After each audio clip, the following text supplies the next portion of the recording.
Assalamualaikum warahmatullahi wabarakatuh. Perkenalkan, nama saya Putri Ayunda, NIM 1121109118, kelas MA 21 BA1. Mata kuliah Berpikir Kritis.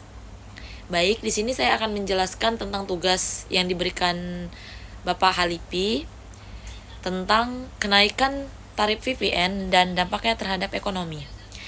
Kenaikan tarif VPN menjadi 12% yang akan mulai berlaku pada 1 Januari 2025 adalah keputusan penting dalam kebijakan fiskal pemerintahan Indonesia.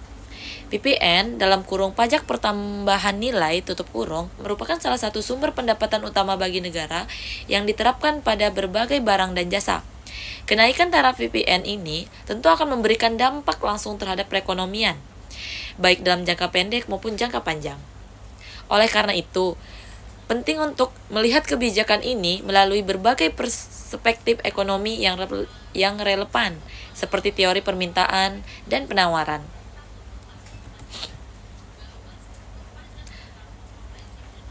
Teori permintaan dan penawaran. Dalam teori permintaan dan penawaran, harga barang dan jasa di pasar berhubungan langsung dengan jumlah barang yang ditawarkan dan diminta. Ketika harga barang meningkat, umumnya permintaan terhadap barang tersebut akan menurun.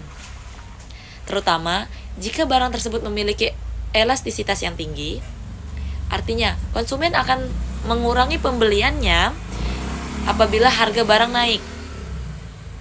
Dengan kenaikan VPN, harga barang-barang konsumsi yang dikenakan pajak akan naik, karena produsen dan pedagang cenderung akan menyesuaikan harga jual dengan tarif pajak yang baru. Misalnya, barang-barang yang sangat dibutuhkan oleh masyarakat, seperti bahan pangan, barang konsumsi sehari-hari, serta transportasi, akan mengalami kenaikan harga karena adanya kenaikan VPN. Permintaan yang lebih rendah. Menurut teori permintaan, ketika harga barang naik, permintaan cenderung menurun, terutama untuk barang-barang yang bersifat elastis. Barang-barang konsumsi yang memiliki banyak alternatif untuk barang-barang yang dianggap tidak terlalu esensial akan menjadi pengaruh oleh kenaikan harga akibat VPN. Sebagai contoh, konsumen yang sebelumnya membeli barang konsumsi dengan harga tertentu mungkin akan mencari alternatif yang lebih murah dan bahkan menunda pembelian.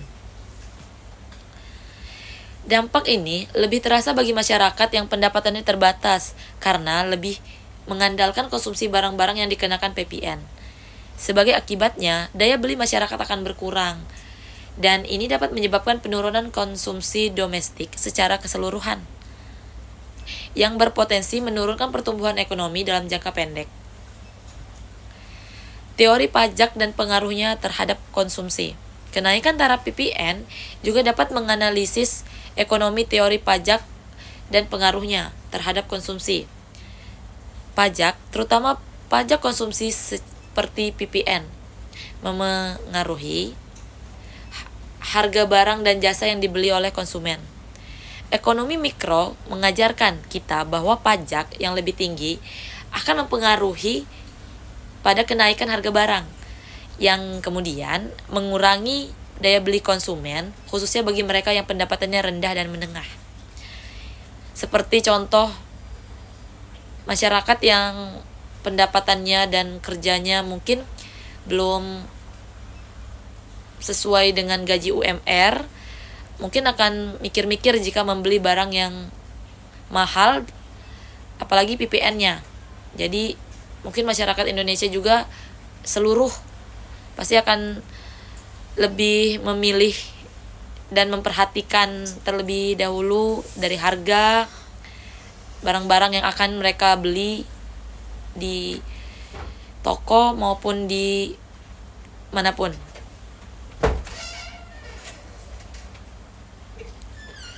Menurut Arthur Pigou, salah satu ekonomi terkemuka yang mengembangkan teori pajak atas konsumsi akan langsung mengurangi konsumsi barang tersebut.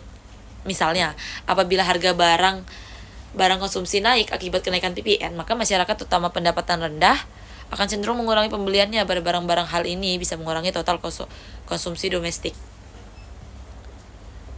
Namun, meskipun dengan kenaikan tarif PPN, pemerintah akan memperoleh lebih banyak pendapatan yang bisa digunakan untuk membiayai pembangunan infrastruktur dan program sosial.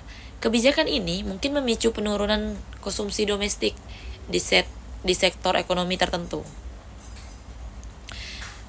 Konsumsi yang lebih rendah dapat memperlambat pertumbuhan ekonomi, khususnya dalam jangka pendek, karena konsumsi merupakan salah satu pendorong utama aktivitas ekonomi. Contoh praktisnya ya, jika harga barang-barang kebutuhan pokok seperti bahan makanan atau transportasi naik akibat kenaikan PPN, masyarakat akan mengurangi konsumsi barang-barang tersebut atau bahkan menunda pembelian.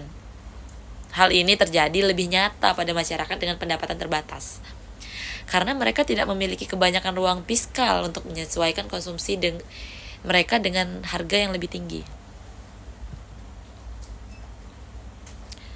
Dampak terhadap kelas menengah ke bawah. Jadi kenaikan tarif PPN akan memiliki banyak dampak yang lebih besar bagi kelas menengah ke bawah. Masyarakat dengan pendapatan terbatas cenderung menghabiskan lebih banyak pendapatan mereka untuk kebutuhan konsumsi sehari-hari yang dikarenakan PPN. Peningkatan tarif PPN akan memperburuk ketidakmampuan mereka untuk membeli barang-barang yang mereka butuhkan, yang pada gilirannya dapat menurunkan kualitas hidup mereka. Teori ketimpangan pendapat menunjukkan bahwa kebijakan yang diterapkan pada konsumsi seperti kenaikan PPN dapat memperburuk ketimpangan sosial dan ekonomi. PPN adalah jenis pajak yang regresif, yang berarti pajak ini tidak berhubungan dengan penghasilan, melainkan hanya berdasarkan pada konsumsi, karena kelompok dengan pendapatan lebih rendah menghabiskan proporsi yang lebih besar dari pendapatan mereka untuk barang-barang konsumsi. Mereka lebih akan terpengaruh oleh kenaikan tarif PPN daripada kelompok dengan pendapatan lebih tinggi. Dari analisis regresivitas pajak, golongan masyarakat dengan pendapatan tinggi memiliki proporsi konsumsi yang lebih kecil terhadap barang-barang yang dikenakan PPN, sehingga mereka merasakan dampak yang lebih kecil dari kebijakan tersebut. Sebaliknya, masyarakat dengan pendapatan penghasilan rendah menghabiskan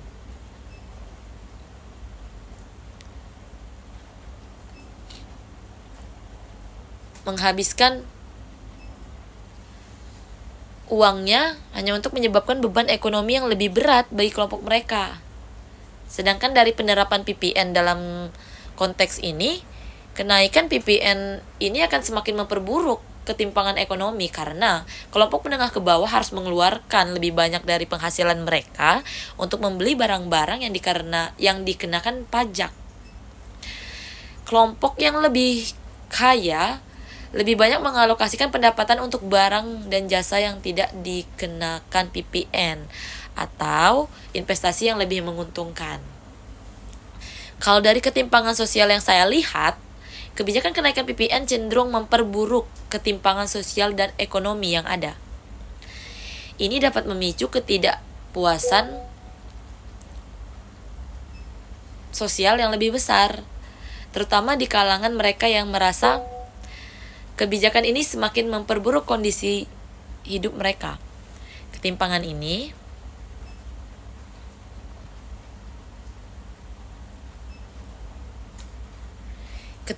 ini bisa saja membuat dan memperkeruh keadaan masyarakat di menengah ke bawah. Mungkin dari pendapat saya juga sih, menurut saya itu lebih cenderung kurang, karena dapat mengakibatkan masyarakat bawah atau menengah menjadi makin susah dan menjadi makin keberatan menerima kenaikan PPN ini. Mungkin untuk orang-orang yang berada di penghasilan tinggi, mereka kan berpendapat ya biasa saja, untuk masyarakat menengah ke bawah. Selanjutnya, yang kedua, ada diskon listrik 50% sebagai kebijakan subsidi sosial. Jadi, pemberian diskon listrik sebesar 50% untuk masyarakat tertentu merupakan kebijakan subsidi yang diterapkan oleh pemerintah untuk meredakan dampak kenaikan tarif pajak pertambahan nilai atau PPN, khususnya pada golongan masyarakat berpendapatan rendah dan menengah. Kebijakan ini bertujuan untuk mengurangi beban ekonomi yang semakin meningkat akibat inflasi yang dipicu oleh kenaikan harga barang dan jasa.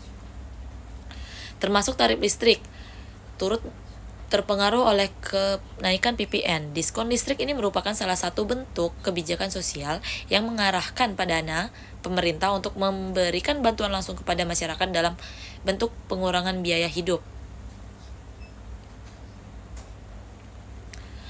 Sehari-hari, kebijakan subsidi seperti ini memiliki tujuan mulia, tetapi juga harus dievaluasi dari berbagai perspektif ekonomi untuk memastikan bahwa kebijakan tersebut efektif dan berkelanjutan dalam jangka panjang.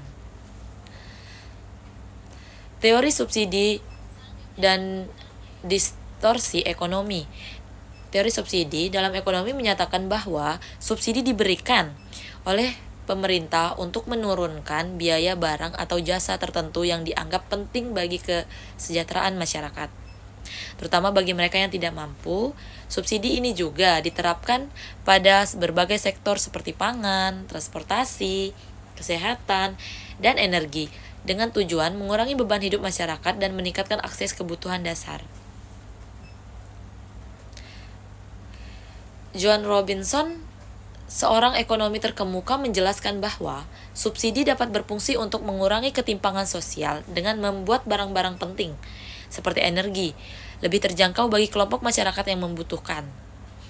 Dalam konteks ini, pemerintah memberikan diskon listrik sebesar 50% berfungsi untuk memastikan bahwa golongan masyarakat yang lebih rentan seperti keluarga berpendapatan rendah tetap dapat mengakses listrik dengan harga yang lebih terjangkau.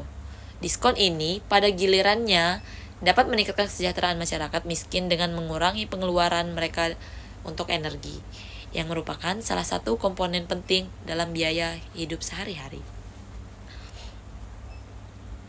Untuk manfaat jangka pendeknya, secara jangka pendek, subsidi listrik dapat mengurangi beban ekonomi yang dirasakan oleh masyarakat yang kesulitan memenuhi kebutuhan dasar mereka. Mengingat sebagian besar keluarga berpendapatan rendah mengalokasikan sebagian besar pendapatan mereka untuk kebutuhan pokok, termasuk energi. Diskon listrik ini diharapkan dapat memberikan sedikit kelonggaran pada anggaran rumah tangga mereka. Sebagai contoh, subsidi ini bisa membantu masyarakat untuk lebih fokus pada pembelian barang-barang pokok lainnya yang juga mungkin mengalami kenaikan harga akibat kenaikan PPN, seperti pangan dan transportasi. Namun, meskipun memberikan manfaat bagi masyarakat dalam jangka pendek, kebijakan subsidi ini juga memiliki potensi untuk menyebabkan distorsi ekonomi dalam jangka panjang jika tidak diatur dengan hati-hati. Distorsi ini muncul ketika subsidi, meskipun membantu masyarakat dalam jangka pendek, mempengaruhi cara konsumen dan produsen berperilaku dan dalam pasar ya. Sedangkan dari distorsi pasar, pemberian subsidi yang besar pada sektor energi secara listrik dapat menyebabkan distorsi pasar dengan cara-cara berikut. Pemborosan energi yang pertama. Subsidi yang besar pada energi bisa mendorong konsumsi energi yang lebih tinggi dari seharusnya, karena masyarakat tidak merasakan dampak penuh dari biaya energi yang sebenarnya. Hal ini bisa mendorong pemborosan energi, terutama jika masyarakat tidak memiliki insentif untuk mengurangi penggunaan energi yang tidak efisien. Misalnya, jika tarif listrik yang lebih murah membuat masyarakat tidak berpikir dua kali untuk menggunakan peralatan listrik, berlebihan atau untuk menggunakan energi tanpa mempedulikan efisiensi, maka penggunaan energi akan meningkat secara tidak rasional. Yang kedua, kurangnya insentif untuk efisiensi energi.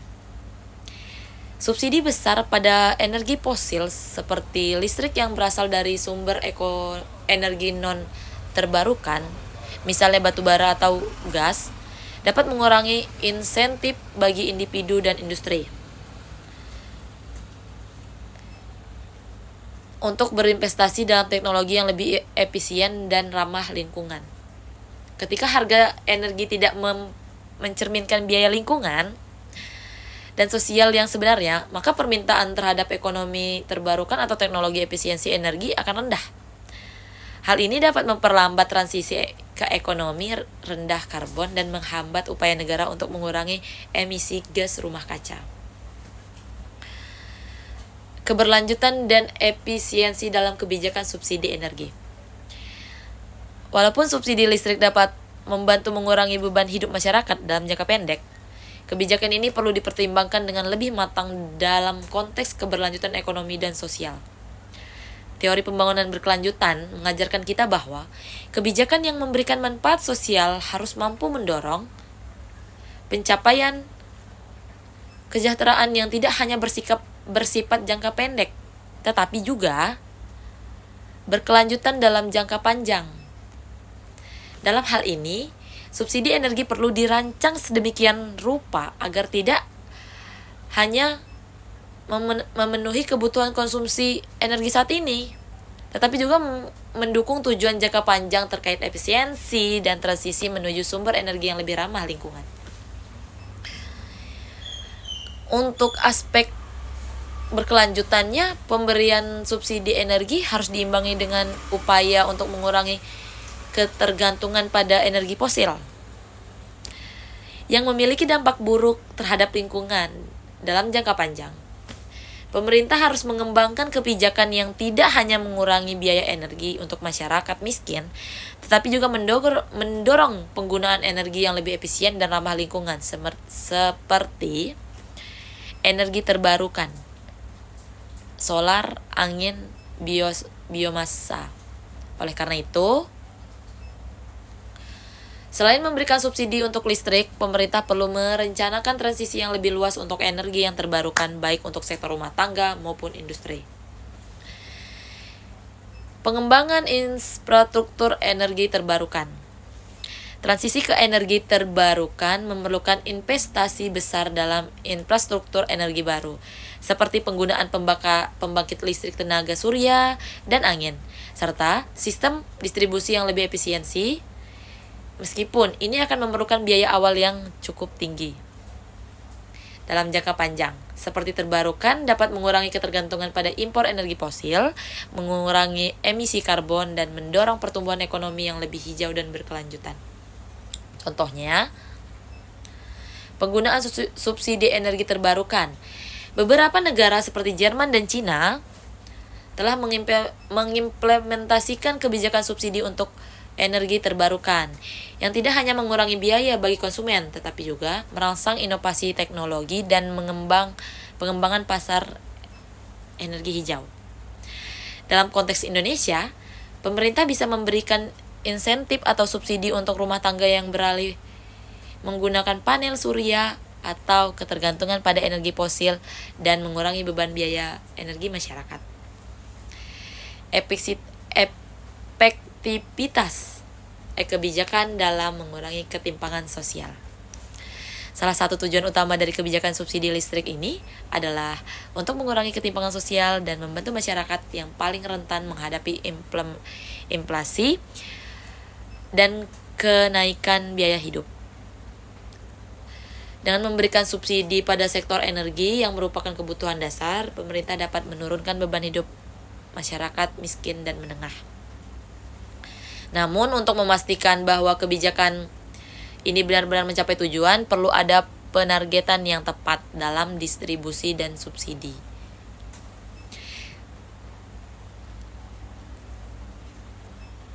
Subsidi ini harus memastikan bahwa hanya kelompok yang benar-benar membutuhkan yaitu golongan berpendapatan rendah. Yang ketiga, ada distribusi beras 10 kg. Strategi pemerintah dalam mengatasi masalah pangan. Pemberian beras 10 kg kepada masyarakat miskin merupakan bagian dari kebijakan sosial pemerintah untuk mengurangi dampak ekonomi yang dirasakan oleh kelompok masyarakat berpendapatan rendah dan menengah akibat kenaikan biaya hidup. Dalam konteks ini, distribusi beras sebagai bantuan pangan langsung menunjukkan upaya pemerintah untuk menjaga stabilitas sosial, mengurangi ketimpangan sosial ekonomi, dan memastikan ketersediaan pangan bagi kelompok yang membutuhkan. Namun, untuk menganalisis kebijakan ini secara komprehensif, kita harus melihatnya dalam perspektif beberapa teori ekonomi, khususnya teori kesejahteraan sosial dan teori keamanan pangan, serta dalam konteks kebijakan ketahanan pangan nasional yang lebih luas. Teori kesejahteraan sosial mengajarkan bahwa negara memiliki tanggung jawab untuk memastikan bahwa kebutuhan dasar warganya dapat terpenuhi terutama dalam kondisi ekonomi yang sulit. Pemberian beras kepada masyarakat miskin yang merupakan salah satu kebutuhan dasar utama adalah upaya untuk mengurangi ketidakpastian pangan dan meningkatkan kesejahteraan mereka. Redistribusi pendapatan adalah prinsip yang sejalan dengan teori ini, yang bertujuan untuk mengurangi ketimpangan ekonomi dan sosial masyarakat.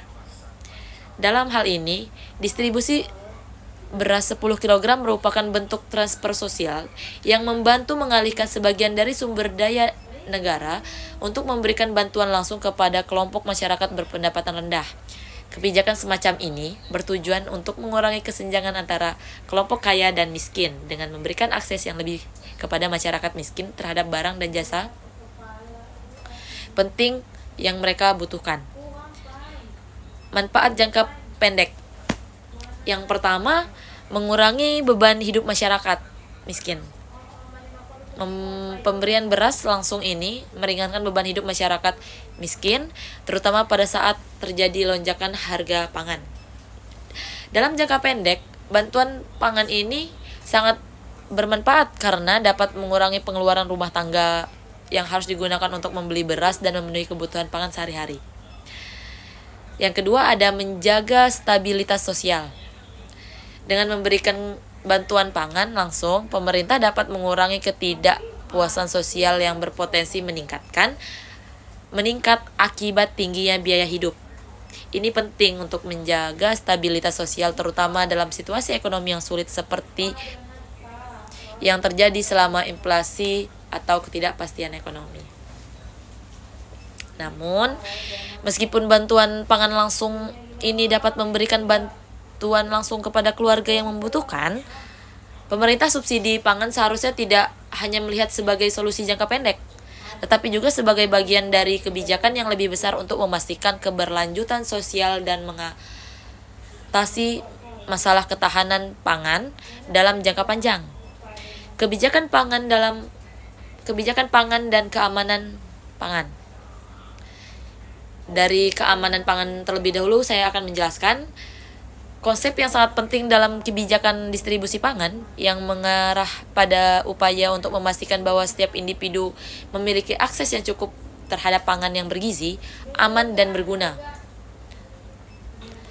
Dalam teori keamanan pangan, ada 3 dimensi utama yang perlu diperhatikan: ketersediaan, aksesibilitas, dan utilisasi pangan.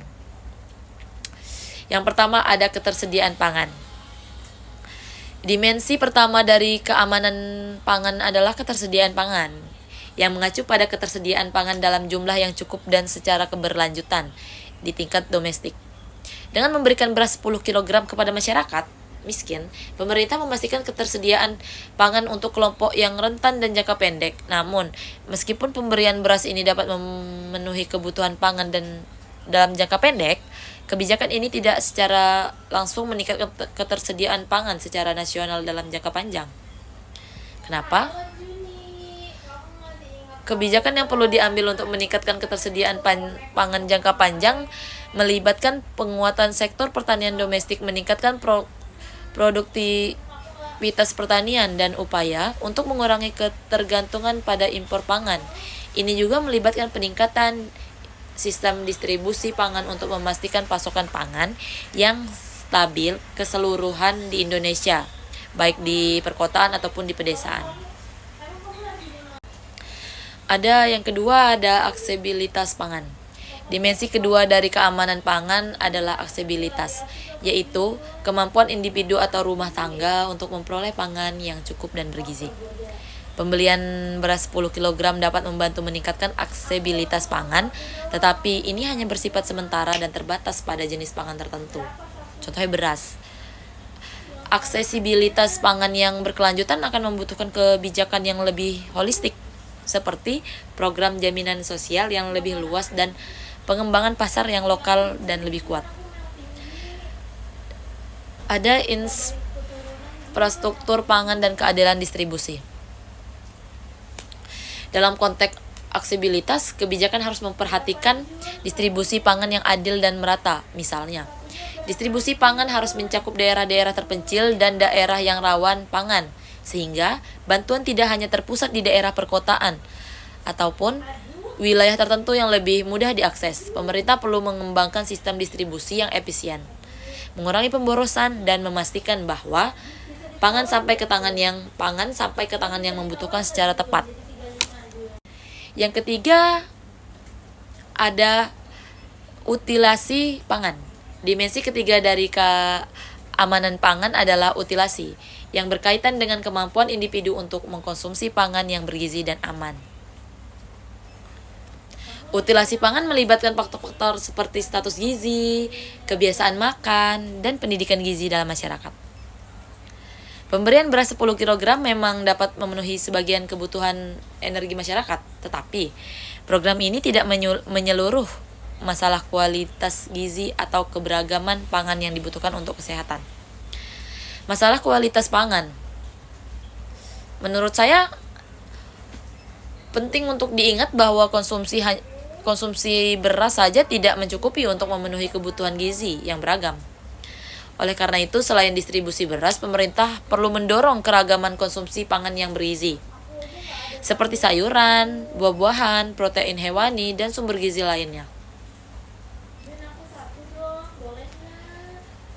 Dari kebijakan ketahanan pangan jangka panjang, di sini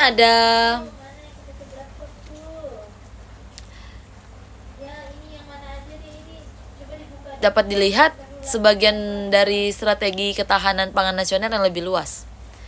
Ketahanan pangan nasional tidak hanya bergantung pada distribusi pangan sementara, tetapi juga pada produksi pangan domestik yang efisien.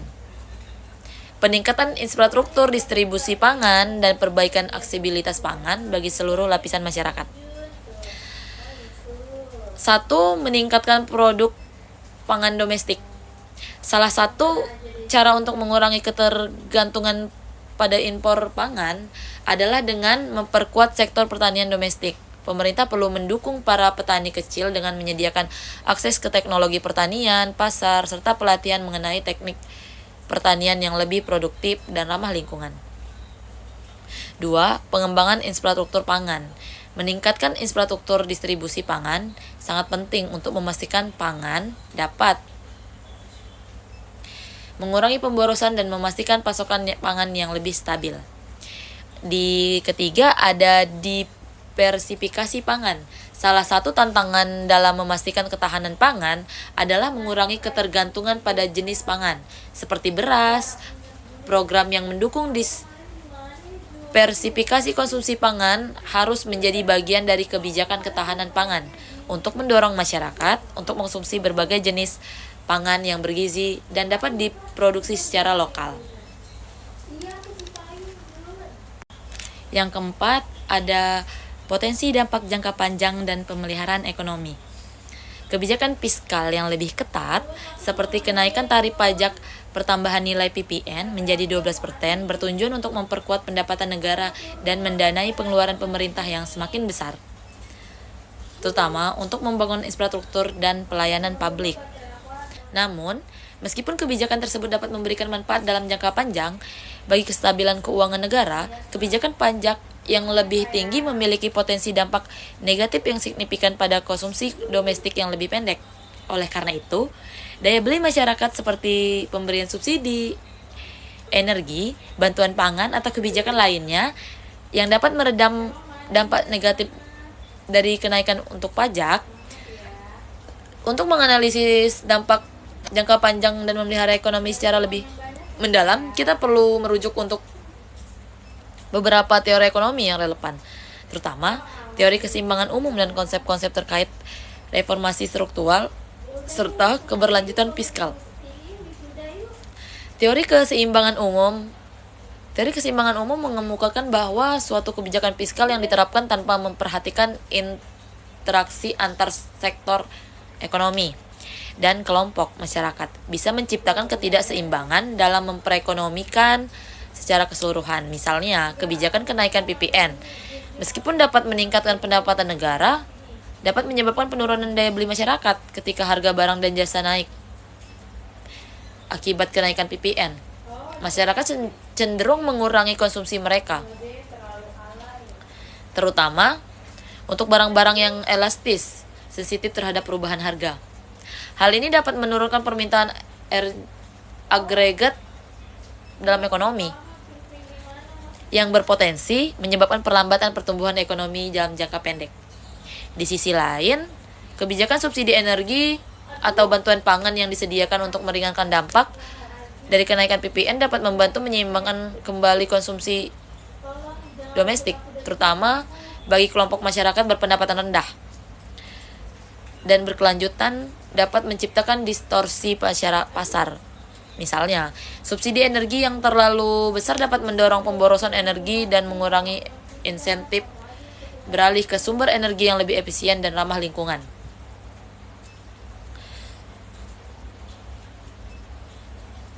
Dalam keseimbangan umum, penting bagi kebijakan fiskal untuk tidak hanya memperhatikan satu sektor atau kelompok masyarakat secara terpisah, melainkan untuk menciptakan keseimbangan antara peningkatan pendapatan negara dan meningkatkan daya beli masyarakat, serta mendukung sektor-sektor lain yang dapat berdistribusi pada pertumbuhan ekonomi yang panjang. Keseimbangan antar pajak dan konsumsi. Peningkatan PPN menjadi 12% dapat menurunkan daya beli masyarakat dalam jangka pendek, terutama bagi kelompok masyarakat berpendapatan rendah dan menengah. Hal ini sejalan dengan teori pemodelan ekonomi mikro, di mana kenaikan pajak dapat menyebabkan kenaikan harga barang dan jasa, yang pada gilirannya mengurangi konsumsi, terutama untuk barang-barang yang elastis, seperti barang kebutuhan pokok.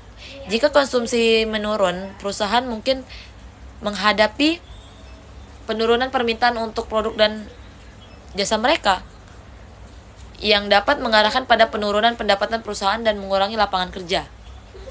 Namun, kebijakan pajak yang lebih tinggi juga dapat merangsang pendapatan negara yang lebih besar, yang bisa digunakan untuk membiayai program-program pembangunan jangka panjang. Oleh karena itu, diperlukan kebijakan penyeimbangan. Jadi jika seimbang antar negara dan masyarakat, itu tidak akan ada perselisihan, seperti subsidi untuk negara untuk energi dan pangan, yang dapat mengurangi beban masyarakat dan mendukung pertumbuhan konsumsi yang lebih stabil di sektor-sektor yang paling terdampak di kenaikan pajak. Reformasi struktural dalam sektor pajak dan pengeluaran pemerintah. Reformasi struktural adalah langkah penting yang perlu diambil oleh pemerintah untuk memastikan bahwa kebijakan fiskal tidak hanya fokus untuk mengumpulkan pendapatan jangka pendek, tetapi juga memperhatikan pengeluaran pemerintah yang efisien dan berkelanjutan. Reformasi ini mencakup beberapa aspek, antara lain reformasi sektor pajak, yaitu pemerintahan perlu melakukan modernisasi sistem perpajakan untuk memastikan bahwa Pajak yang dikenakan tidak terlalu memberatkan kelompok masyarakat tertentu, terutama golongan menengah ke bawah. Salah satu contoh reformasi dalam memperkenalkan sistem pajak progresif yang lebih adil dan transparan, di mana kelompok yang lebih mampu membayar pajak lebih tinggi, sementara kelompok yang lebih miskin atau rentan diberikan keringanan. Selanjutnya, pajak yang adil akan mendorong kepatuhan pajak yang lebih tinggi dan mengurangi ketimpangan sosial, yang pada gilirannya akan meningkatkan daya beli masyarakat secara keseluruhan. Yang kedua, ada pengeluaran pemerintah yang efisien. Pengeluaran sosial yang tepat sasaran, seperti bantuan sosial dan subsidi yang ditunjukkan untuk kelompok yang membutuhkan, akan lebih efektif dalam mengurangi ketimpangan sosial dan membantu masyarakat bertahan dari dampak kebijakan fiskal yang ketat. Selain itu, pengeluaran pemerintah harus fokus pada pembangunan infrastruktur sosial seperti pendidikan dan kesehatan yang dapat meningkatkan kualitas hidup masyarakat dalam jangka panjang. Yang kedua, pengeluaran yang efisien akan memastikan bahwa dana negara digunakan secara optimal untuk mendukung proyek-proyek yang dapat meningkatkan kesejahteraan jangka panjang daripada hanya bertumpu pada subsidi yang tidak produktif dan pemborosan.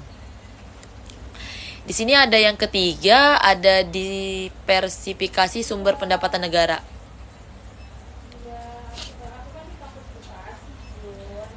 Untuk mengurangi ketergantungan pada pajak konsumsi seperti PPN, pemerintah perlu mendiversifikasi sumber-sumber pendapatan negara.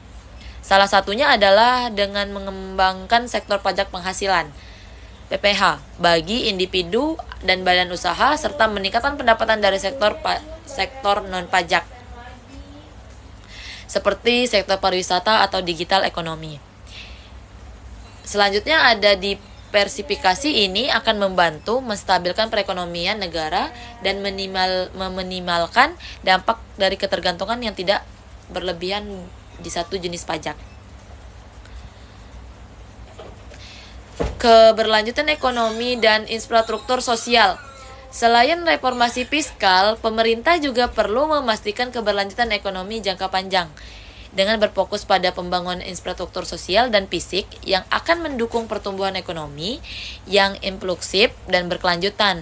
Dalam hal ini, kebijakan pemerintah harus mendorong pembangunan infrastruktur fisik yang dapat mendukung pertumbuhan sektor-sektor produktif seperti transportasi, energi terbarukan, dan komunikasi, serta investasi dalam infrastruktur fisik yang efisien akan memperkuat bisnis basis ekonomi negara, menciptakan lapangan kerja baru, dan meningkatkan daya saing Indonesia di pasar global. Yang kedua, ada pendidikan dan kesehatan yang akan meningkatkan kualitas sumber daya manusia di Indonesia. Dengan meningkatkan akses pendidikan dan kesehatan yang berkualitas, pemerintah dapat memperkuat daya saing tenaga kerja Indonesia, menciptakan daya masyarakat yang lebih produktif, dan memperbaiki kualitas hidup masyarakat secara keseluruhan. Yang ketiga, transisi ke ekonomi hijau.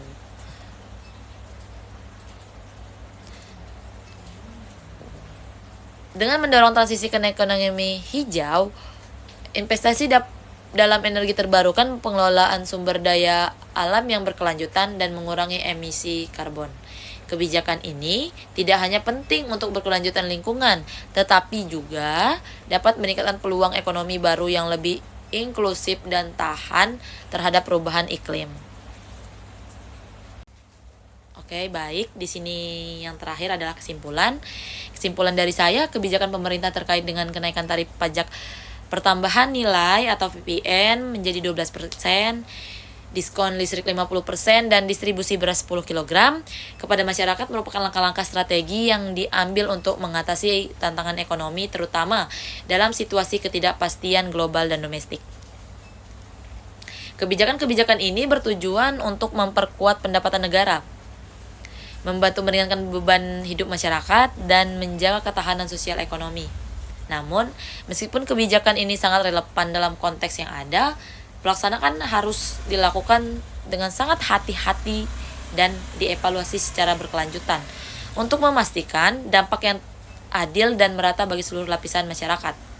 Kebijakan tersebut, meskipun memiliki potensi manfaat jangka pendek yang signifikan, harus disertai dengan reformasi struktural yang lebih luas dan mendalam di berbagai sektor. Reformasi ini tidak hanya harus berfokus pada sistem perpajakan, kebijakan energi, dan distribusi pangan, tetapi juga harus memperhitungkan keberlanjutan sosial dan ekonomi secara holistik. Dengan demikian, kebijakan ini dapat menciptakan kestabilan ekonomi jangka panjang dan inklusif dan berkelanjutan yang memberikan manfaat bagi seluruh lapisan masyarakat tanpa menciptakan ketimpangan yang lebih besar.